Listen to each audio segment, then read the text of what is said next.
Pemirsa, kenaikan harga kebutuhan pokok sudah menjadi siklus tahunan. Lalu apa yang menyebabkan harga kebutuhan pokok naik dan bagaimana menstabilkan kembali harganya? Kita akan membahasnya bersama dengan Deputi Ketersediaan dan Stabilisasi Pangan Bappenas, I Gusti Ketut Astawa. Selamat pagi Pak Ketut. Selamat pagi Mbak Gemma, sehat selalu. Sehat selalu Pak Ketut. Jadi jelang bulan Ramadan ini ada kenaikan signifikan nggak untuk barang-barang harga pangan yang menjadi sorotan dari Bappenas sendiri? Baik, terima kasih. Secara umum memang terjadi kenaikan karena beberapa komoditas pangan selama ini memang posisinya jauh di bawah HAP. Seperti daging ayam, biasanya dia punya HAP 40.000, biasanya di pasar 35, bahkan 34, 32. Nah, menjelang bulan suci Ramadan karena perayaan, kebutuhan agak meningkat, mereka mendekati ke 39. Seperti itu, rata-rata 39, 40, dan masih posisi HAP. Nah, kemudian juga yang lain, biasanya dia posisinya di bawah HAP, sekarang agak merangkak naik karena memang dia mendekati harga acuan yang ditetapkan oleh pemerintah. Nah, tentu yang memang agak tinggi, sebagaimana disampaikan tadi di berita, cabai rawit merah memang tinggi, itu agak melonjaknya kenceng, dan kemudian kami turun Satgas Pangan sebagaimana perintah dari Bapak Kepala Badan sekaligus Menteri Pertanian Pak Amran. 2 minggu kami sudah bergerak sebenarnya, turun ke lapangan, melihat, memantau, dan mengawasi. Dan memang kondisi di lapangan kita harus akui bahwa cabai rawit merah ini mengalami kenaikan karena petikannya sedikit, produksinya banyak di standing crop. Produksinya berdasarkan data, kemudian teman-teman Kementan turun ke lapangan, kami pun turun ke lapangan menyaksikan produksinya sangat banyak, tapi begitu hujannya tinggi, nah teman-teman yang metik tidak ada yang berani metik karena relatif cepat busuk. Kemudian ada beberapa libur, nah teman-teman yang metik pun ikut libur. Ini juga faktor yang menyebabkan relatif pasokannya terkoreksi sedikit. Nah, sekarang Baik. sudah mulai bergerak nih Mbak. Kemarin kami turun ke Pasar Cilengsi, harga cabai rawit variatif yang tadinya 120 sudah ke 110, dan kami ke PIKJ juga begitu, yang tadinya 90 sekian dia sudah mulai ke 80. Dan tentu sebagaimana arahan Bapak Kepala Badan dan atau sekaligus Bapak Menteri Pertanian, lakukan Baik. intervensi. Nah, kami sudah melakukan intervensi melalui fasilitasi distribusi pangan khususnya cabai. Kemarin sudah hampir 1 ton, hari ini kemungkinan 2 ton. Mudah-mudahan tidak hujan ya, mudah-mudahan tidak hujan. Jadi 2 ton, terus kami lakukan intervensi sehingga dengan masuknya intervensi harga yang relatif di bawah ke PIKJ, harapan kami harga Ya, di PIKJ mulai turun, tentu berpengaruh kepada pasar turunannya. Itu yang bisa baik. saya sampaikan, Mbak Gemma. Berarti Pak Ketut memang selain adanya permintaan yang lebih tinggi menjelang perayaan Hari Raya begitu ya, ada juga faktor dari cuaca ekstrim akhir-akhir ini. Nah Pak Ketut, dengan cuaca ekstrim ini untuk distribusi seluruh komoditas ini masih aman nggak? Secara prinsip aman, jadi tidak ada gangguan signifikan ya. Memang saya bilang tadi cabai agak sedikit berpengaruh, yang lain-lain berjalan lancar. Ayam, Mbak bisa lihat kemarin sekali lagi kami kan hampir tiap hari teman-teman di lapangan melaporkan dan menyampaikan bahwa posisi pasokan sangat-sangat bagus. Ayam bagus, telur bagus, daging bagus, beras apalagi bagus, semua bagus, termasuk minyak goreng relatif bagus, bawang merah juga bagus. Artinya secara pasokan di pasar dan lain sebagainya sangat-sangat bagus, sehingga tidak perlu dikhawatirkan terkait dengan ketersediaan. Demikian Mbak.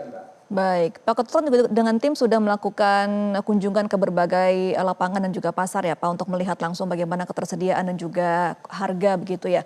Untuk saat ini ada nggak Pak penjual-penjual yang masih menjual di atas harga acuan ataupun harga eceran tertinggi? Ada beberapa di beberapa pasar yang kami kunjungin, misalkan beras di atas set, begitu kita tegur, kemudian kita kirimin surat, besoknya sudah bagus. Jadi begini, prinsipnya beberapa tempat ada yang di atas HAP, kemudian ada yang masih di bawah HAP.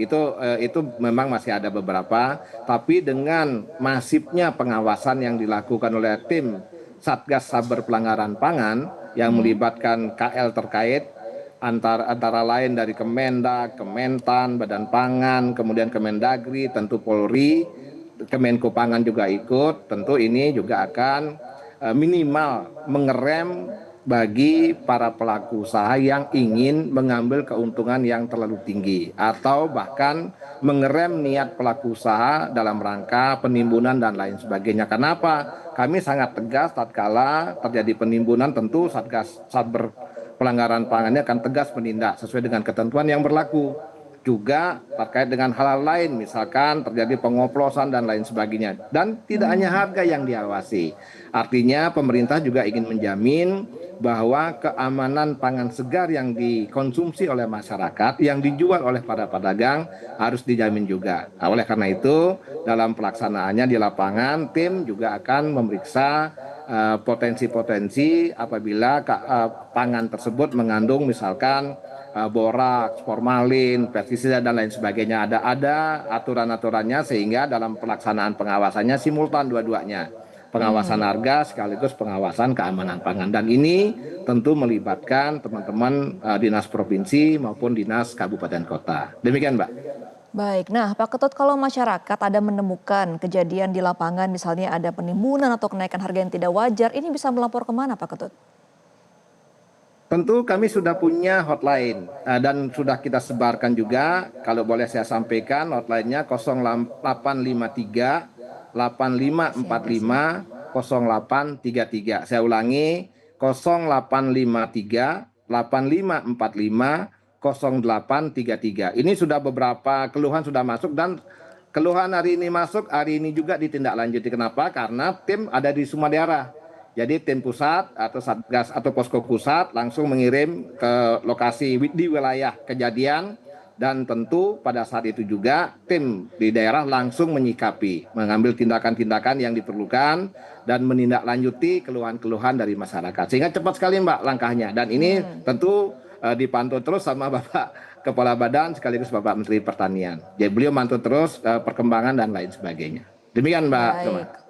Koordinasi dengan seluruh stakeholder dan juga kementerian-kementerian lain ya Pak Ketut untuk mengawasi harga ini. Nah Pak Ketut, kalau sudah ada kerjasama dengan kementerian lain, kalau untuk swastanya ada nggak kerjasama yang dijalin?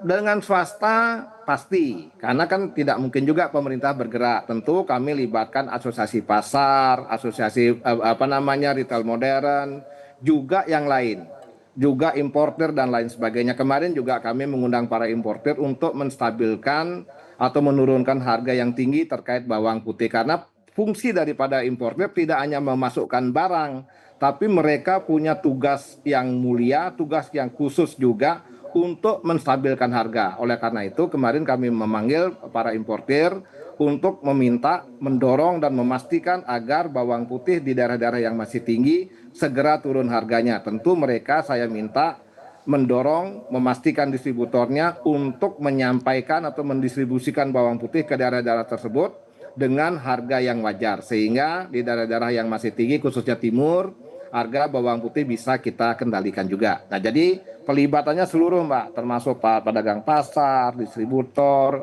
ini harus dilibatkan semua karena ini adalah panggilan negara. Panggilan negara tentu kita harus kerjakan bersama-sama dengan gotong royong. Demikian Mbak. Baik, berarti memang dipastikan untuk seluruh daerah di Indonesia ya Pak, untuk HET dan juga hub-nya ini tetap harus diikuti oleh penjual-penjual. Ini bagaimana Pak untuk menjaga agar tetap terpantau begitu oleh pihak pemerintah, seluruh wilayah di Indonesia ini bisa sama harganya, tidak mengalami kenaikan yang signifikan? Betul, kalau kenaikan pasti naik sekali lagi karena beberapa komoditas kita sebelum bulan suci Ramadan, sebelum Imlek itu kan harganya jauh di bawah HAB.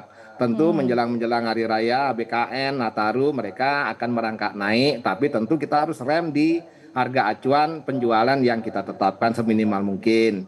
Nah oleh karena itu apa upayanya? Upaya kita itu yang saya sampaikan tadi. Kami tim Satgas Saber Pelanggaran Pangan bentukan Bapak Kepala Badan bergerak setiap hari. Pagi sudah bergerak, besoknya bergerak lagi, besoknya bergerak lagi. Ini sampai habis Lebaran Mbak kita bergerak terus, bahkan dengan melihat nanti perkembangan kita akan lakukan seterusnya. Sehingga dengan pola seperti ini, pola satgas yang dibentuk oleh Bapak Kepala Badan tentu akan lebih cepat geraknya. Jadi tidak harus orang pusat turun-turun ke lapangan terus.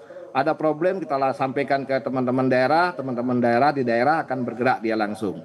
Kenapa? Karena teman-teman di daerah kalau ketua satgasnya dipimpin oleh Dirkrimsus di tingkat provinsi, kemudian Kasat Reskrim di tingkat kabupaten kota dengan Bapak Gubernur, Ibu Gubernur sebagai pengarah, Bupati Wali Kota sebagai pengarah di kabupaten kota. Tentu ini pelibatannya semua.